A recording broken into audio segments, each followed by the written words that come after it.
Nobody ever told me, you can do it, you have everything it takes. Nobody ever told me that.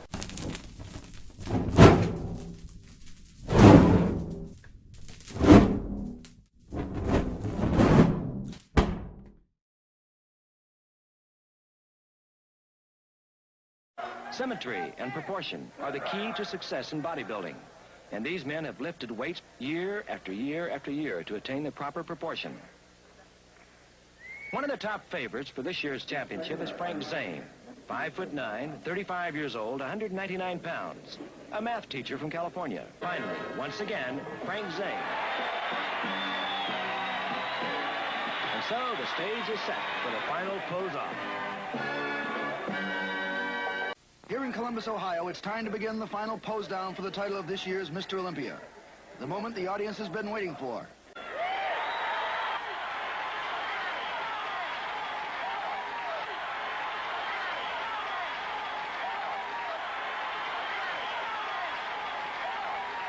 Here's Frank Zane.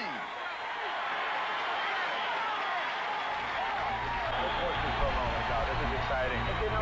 Frank Zane, of course, is known for symmetry, okay? And he's really playing with that because he is the most symmetrical bodybuilder that we have right now.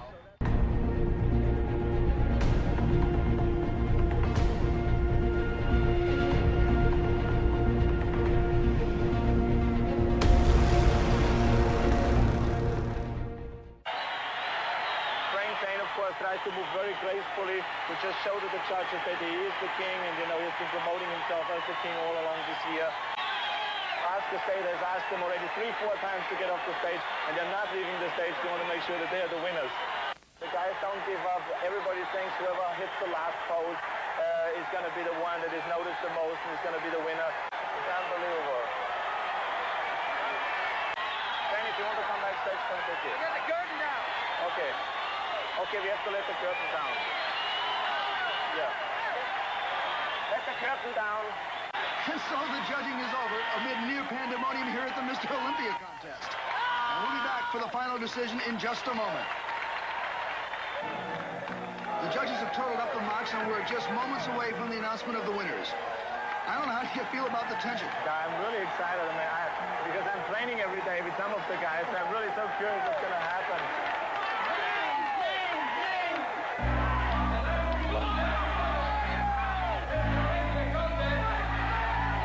Okay, here comes the announcement. Ken Waller, Dennis Tenorino, Robbie Robinson, Boyer Coe, Ed Corney, or Frank Zane.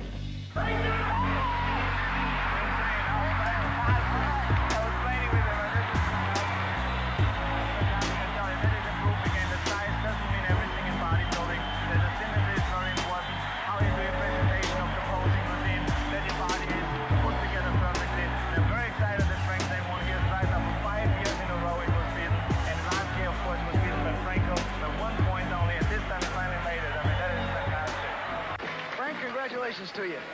Fantastic. Great going. We've watched you in a lot of these, and this is the moment you've been waiting for. Oh, yeah. After all these years, it's really great to win what I've been after for so long. How many years have you been training for this? Well, I've been training 21 years. For this show, I've been training since, 1972 was the first year I entered it. And you had a lot of fellows that were a lot bigger. Tough competition out there. Yeah. I don't know, what do you think? I think I'm very happy about the results because I told you it's not the size that counts, it's the proportion and the symmetry. I had this opinion. He was the best poser today, he had the best presentation, and he promoted himself all the way as being the winner this year, and he is the winner. See, the whole thing to winning is to win ahead of time, because I have already won. In '77, when I hadn't already won, I had to convince myself that I was the winner. And so I did so in my advertising. I advertised 77 years of Zane. And when anybody asked me what my chances were, I said, well, it's my intention to win. And then I won, and I was already Mr. Olympia, so I've already won. And then '78 the same way, and '79 I went all out because I wanted it 3 in a row, and I got in really incredible shape. I'd say, go where you're appreciated. That was motivation for me to get away from it. Not having to contend with that negativity all the time, because if that's what you think, then you're right. If you think it's not possible, you're right. You've already created your self-fulfilling prophecy. Don't try to rub it off on me because I'm not there with that. What's the truth? I don't know. I don't know what's possible. I'm curious though.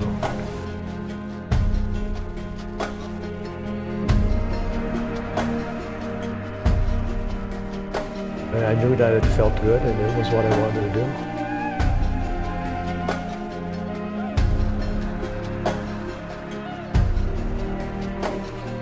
Learn to shut your mind off. You know, it's the opposite of thinking. It's not about thinking, it's about doing nothing. It's about having nothing going on. Right. It's about getting a vacuum, not here so much, but here. Because only when you're vacuum are you creative. When you clear all this crap out, and it's crap, believe me, if you don't do stuff like this, you're gonna just be ruminating and thinking stuff that either false or stupid or never come true, a false imagination. I just want to create that space where creativity can enter.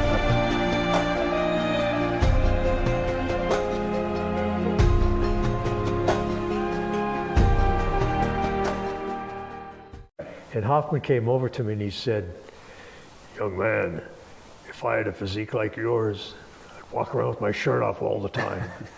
And that was enough for me to hear, and I believed him.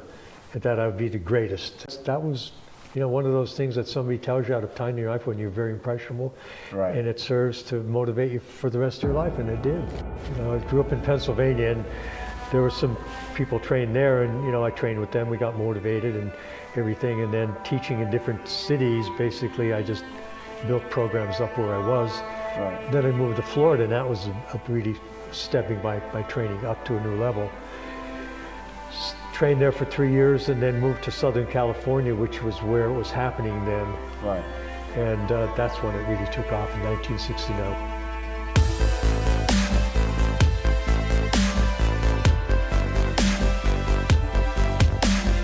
If you go to a contest, you'll see everybody has pretty good fronts standing up. When they turn around to the back, that's where people can get eliminated because you can't see your back. Right. And awareness is the first step. So you have to see what your back looks like and then work it, and feel it, and see it changing, you know, all that stuff.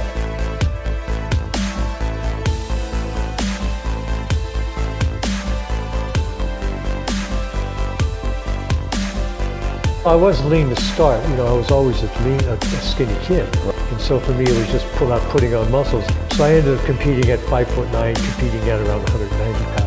I won the Olympia 77, 78, 79. Before that I won a universe 3 times. And you know, it was just a gradual growth process and learning along the way and training with a lot of different people and learning from them. Should I work out or should I take a rest? I don't know what to do, but I want to look and feel my very best. So I think I'll train because I still got fat to lose, but I think I got the fitness blues. I stretch between sets. This is something that if you're not used to, it keeps your muscles warm, helps you get a better pump in your workout. And that's something that should be your goal every workout, is getting a good pump. Always remember to stretch between sets. Sometimes you forget. And if you do, just go back and stretch. And when you incorporate these into your workout, you have a very effective routine. You don't have to be concerned about pros and they don't do this stuff. Well, but those guys aren't 3-time Mr Olympia. There's always that question, heredity and environment, so I don't really know the percentage. But basically, when you talk about your genetics, I divide that into 2 parts. One is structure, bone structure, muscle structure, and metabolism.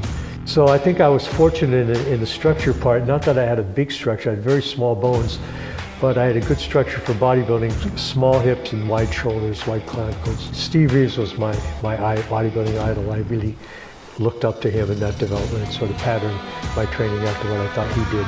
There's some guys I know that have such good metabolisms for this, they can walk past the barbell rack and get a pump from that.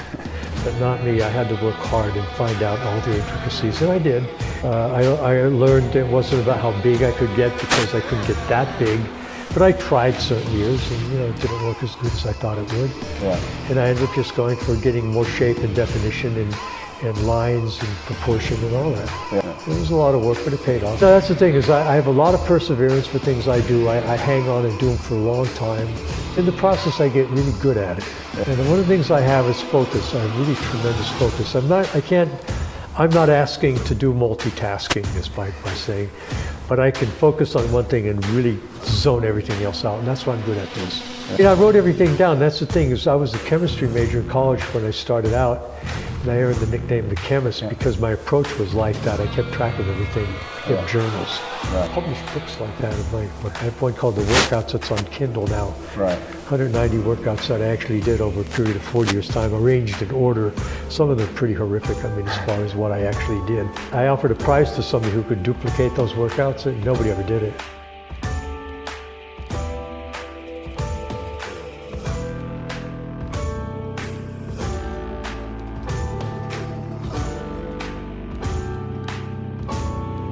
I was training heavy because that was what was in vogue at the time, but we never did what we call now slow negatives. And so go slower, get more resistance. Otherwise, you're only getting a muscular contraction for half your rep. And actually, I've learned that it's the the heavy weights that really end up injuring you. So I've been through all of that, and I've learned all about injuries because I've had a lot of them. So I know about how to get them, how to avoid them, and how to treat them. Actually, in 1982 was the year that I was in London for the Mr. Olympia that year, and I came in too big. Everybody was saying to me, you need to get bigger, so I figured I'm going to weigh 200 for the show, and I did. But in paying attention to that number, I lost track of getting ultra defined, and so if I was a little bit lighter and more defined, I think I would have won that show easily, but I didn't. You always want to fight gravity.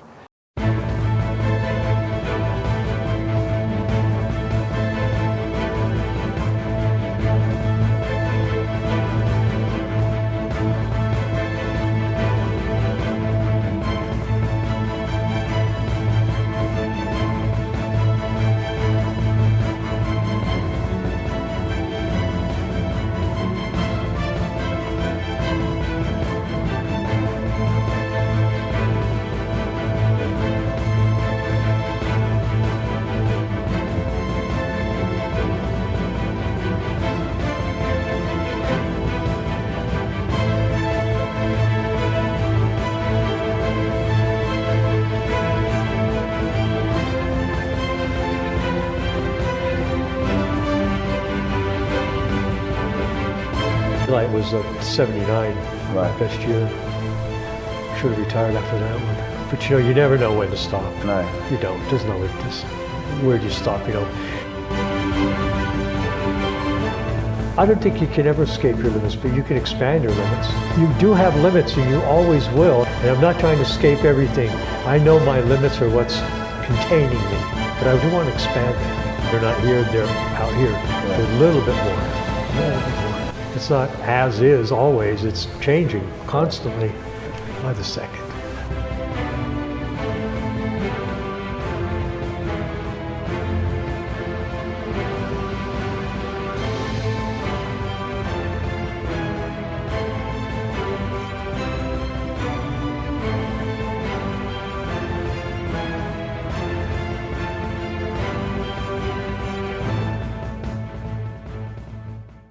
I was in Palm Springs, and it was 8 weeks before the Olympia, going for the 4th win.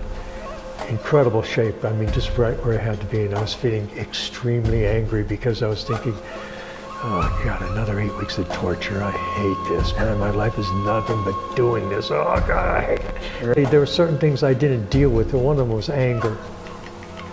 My anger was under control. But then in 1980, I had this outburst of anger and basically had a bad accident and fell in the swimming pool, smashed my urethra, ended up going to the Olympia anyway at a lighter body weight, still in, you know, muscular, but not like I looked the year before. Right. And that was the beginning of the end for me. 80, 3rd place, 81, which actually was the year I should have competed in, I'd learned this afterwards. I should have not gone in 80. Should have gone in 81. But 82 I came back for London, being big is because, you know, I thought I got second. Right. You know. And then 83 was my last year at it. I tore my rotator cuff in a bike accident. Right. It's almost like there was this force in my life at this time that was trying to prevent me from getting there, and it did. It did. I mean, see, the thing is, you don't know when to stop. You don't. After 1983, I knew it was all over. Right. Because I was trying to win four Olympias, and instead I got 4th place. I said, well, there's my 4. I mean, I was in great shape my last show. Yeah. You know, the photos look like the winner on the photos, and so I had all that, and I realized, I saw the writing on the wall already. Lee Haney's placing ahead of me, the new guy, big monster. I saw that's what it's going to be from now on. Right. And so I bowed out. Why did you decide to do that? Because it worked. So when you stop armoring, you could start growing in other ways. And this is just the 3 metamorphoses of the spirit do I designate to you. How the spirit becomes a camel, the camel becomes a lion, and the lion at last becomes a child. That's the evolution of the spirit. Think about that. I'm not so much looking for where it came from as how I can use it. Right. The present is a microsecond fiction. Now you see it, now you don't. I can't even put it into diction. The present's just not here anymore. The present won't stay while time slips away. Basically, what meditation is emptying your mind.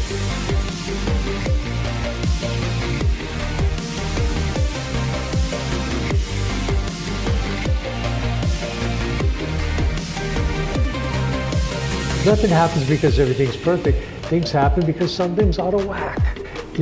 Things happen in your life. What can you do with that? You can use it as a source of motivation. That's all you can do, no matter what it is. And usually the things that are the greatest disturbance, the most catastrophic, have the most potential for positive gain and growth. The reason they've happened because you have gotten so far in the wrong direction that it had to manifest to tell you to turn around and go do it. And that's all that means.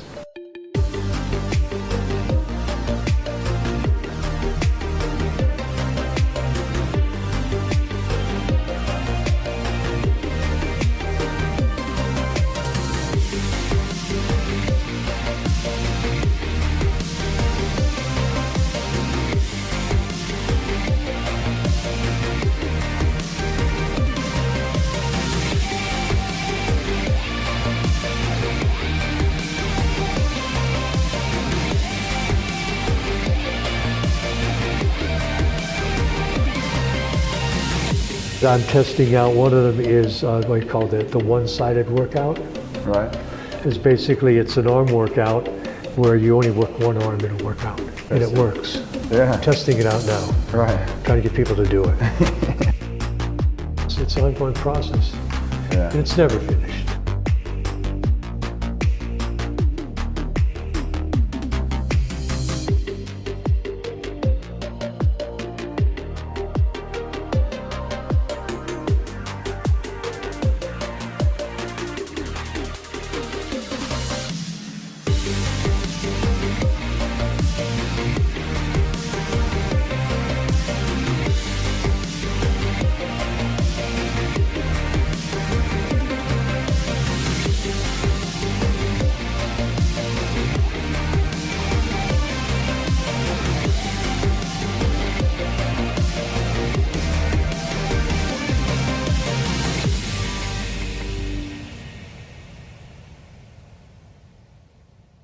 One of my goals is beyond effort.